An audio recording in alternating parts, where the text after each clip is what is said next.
ආයුබෝවන්. හපන් මගේ YouTube channel එකට ඔයාලව සාදරයෙන් පිළිගන්නවා. අද මේ වීඩියෝ එකෙන් මම ඔයාලට කියලා දෙන්නේ ආහාරවල අඩංගු පෝෂ්‍ය පදාර්ථ.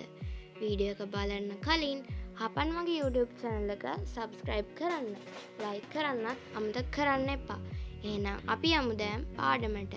මේ ආහාරවල අඩංගු පෝෂ්‍ය පදාර්ථ කොටස් තුනකට බෙදන්න පුළුවන්. ඒ ශක්ති ජනක ආහාර, වර්ධක ආහාර හා ආරක්ෂිත ආහාර කියලා.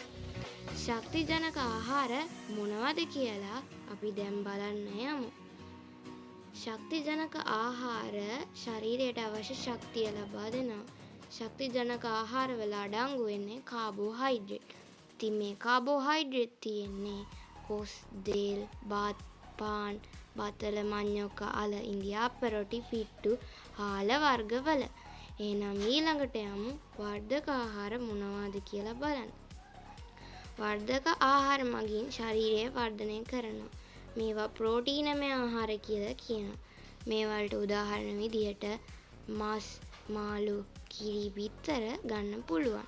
මේ වලට අමතරව මාංශ භෝග වන සෝයා, පරිප්පු, කඩල, කව්පි, මුං ඇට වගේ භෝග ගන්නත් පුළුවන්. ඊළඟට යමු ආරක්ෂිත ආහාර මොනවද කියලා බලන්න.